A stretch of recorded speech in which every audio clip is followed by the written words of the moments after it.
Eso con usted aquí en Noticias del Congreso, transmitido en directa desde el Palacio Legislativo de San Lázaro.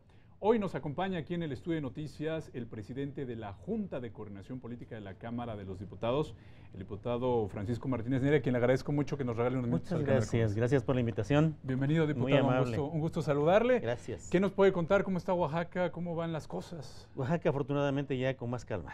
Todo muy bien. Sí, todo va tornando a la normalidad, aunque desde luego habría que decirlo también con toda certeza, hay un problema que no está totalmente resuelto, pero digamos que se van dando los pasos para ello. Perfecto, diputado. Pues estamos ya prácticamente en días primero de comparecencias de funcionarios del gobierno federal por este informe que les entregó el presidente de la República y también en días de presupuesto. ¿Qué nos puede platicar? ¿Cómo van pues los trabajos de análisis del informe y por supuesto rumbo a lo que será el presupuesto? Bueno, tuvimos aquí la presencia del secretario de Hacienda, que fue la comparecencia ante el Pleno.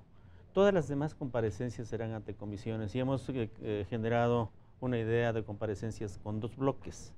Un primer bloque que estará presente en el mes de octubre y un segundo bloque en el mes de noviembre.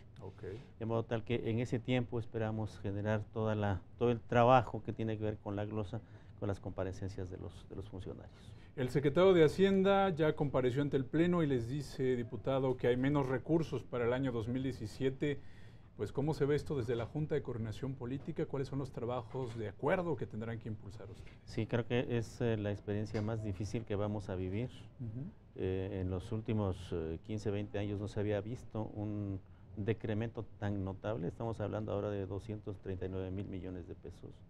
Y es un decremento muy fuerte que difícilmente va a poder satisfacer necesidades de la gente.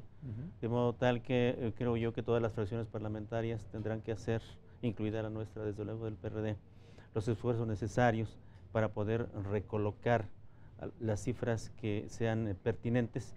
Y creo que aquí el concepto de pertinencia es muy pertinente, porque hay que proteger aquello que es fundamental, la educación, el campo, la niñez, diversos rubros que tienen que ver pues con el estatus mínimo que debe tenerse en un país para poder vivir dignamente.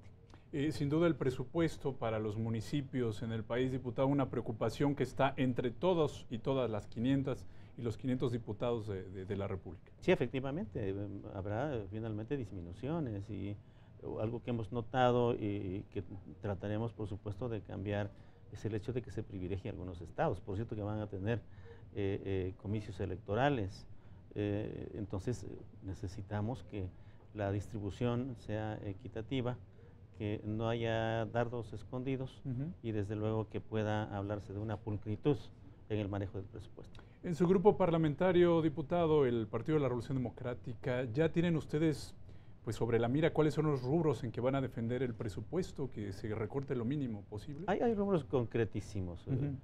Por ejemplo, el partido tiene mucho que ver con acciones en el campo. Una gran parte de la militancia del Partido de la Revolución Democrática son campesinos. Y han estado aquí diversas organizaciones pidiéndonos intervención porque han analizado cuáles son los decrementos presupuestales que habrá en ese renglón. Entonces, el partido ha empezado a trabajar sobre el particular. Nuestra dirigencia nacional inclusive se ha manifestado ya en una sesión que se tuvo el día viernes, un Consejo Nacional, y desde luego nosotros también hemos puesto ya en marcha nuestras actividades para poder detectar aquellas necesidades que deberán cubrirse. Además de la discusión del presupuesto, ¿cuáles son los otros temas en los que los ciudadanos, las ciudadanas tenemos que estar atentos, que van a estar discutiendo nuestros diputados de aquí al 15 de diciembre? Bueno, pues nuestra agenda legislativa. El pasado mes de agosto, en los últimos días, nos reunimos en sesión plenaria con el propósito de determinar qué renglones específicos estaríamos atendiendo. Y bueno, hay renglones importantísimos y que tienen que ver inclusive con el presupuesto. En el caso concreto de la posición que tiene el PRD en torno a los ingresos, a la captación de los ingresos, que el gobierno mexicano ha tratado de diferir la posibilidad de establecer cargas tributarias. Nosotros pensamos que sí deben establecerse, y deben establecerse desde luego a aquellas personas que obtienen ingresos altos. Así yo en lo personal he considerado pertinente hacer una propuesta en el sentido de que aquellas personas que ganan de 145,000 pesos mensuales en adelante deban cubrir una tasa mayor de la que actualmente se cubre. Esto es importante. Si no generamos ingresos, pues precisamente tendremos el problema del presupuesto. Eso en lo que se refiere a ingresos. Tenemos un tema también toral que es necesario tocar y que tiene que ver con el salario. El salario digno, hemos dicho nosotros.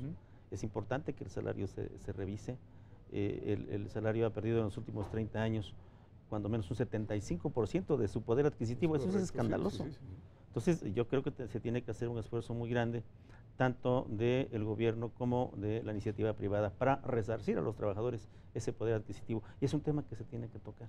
¿Eso tendría que modificarse en el presupuesto? ¿Cuál sería el camino para lograr un salario digno para los ciudadanos? En el presupuesto, en cuanto a las partidas que tienen que erogarse por parte del Estado, pero tiene una connotación mayor en términos de la vida social, de la iniciativa privada. Hay que remunerar de una manera adecuada para que efectivamente, como dice la Constitución, el salario sirva para satisfacer las necesidades materiales, las de orden cultural, en fin, para tener una mejor forma de vida. Un tema también que está en la agenda legislativa y que hemos platicado con legisladores de distintos grupos parlamentarios, usted en su calidad de presidente de la Jucopo, es lo relativo al Sistema Nacional Anticorrupción. ¿Qué es lo que están revisando ahorita, diputado? ¿Qué es lo que tienen que aprobar? Por supuesto, además de presupuesto, ¿hay algunas otras leyes que deben de modificarse? Sí, efectivamente nos faltan cuando menos 2 leyes y tocar algunas otras que tienen que ver con reformas mínimas, pero tenemos que reformar la ley de archivos. Que es fundamental, ¿no? La ley de datos personales. Estas 2 disposiciones tienen que ver con el Sistema Nacional Anticorrupción y desde luego son de particular importancia por ver.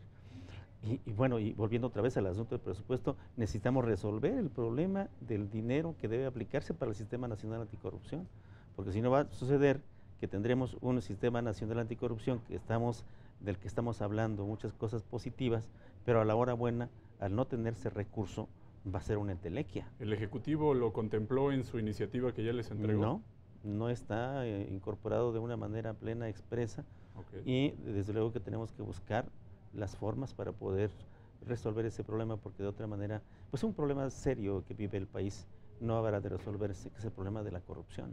Entonces necesitamos fortalecer el sistema dándole la posibilidad de contar con instrumentos, con recursos humanos, con materiales necesarios para poder aplicarse. ¿Hay voluntad de acuerdo en este tema, en dotar de presupuesto al Sistema Nacional de Corrupción? ¿En la Junta de Coordinación Política lo ha platicado con sus compañeros coordinadores? Sí, por supuesto, hemos platicado acerca del tema, inclusive se ha generado la idea de que una posible disminución que se haga del presupuesto del Poder Legislativo pudiera aplicarse al Sistema Nacional Anticorrupción. Eso sería muy bueno. Y sería muy bueno que diéramos una lección histórica al pueblo mexicano en el sentido de que la Cámara de Diputados, para hablar de nosotros, y luego tendríamos que hablar de la Cámara de Senadores también, pudiera disminuir radicalmente sus ingresos.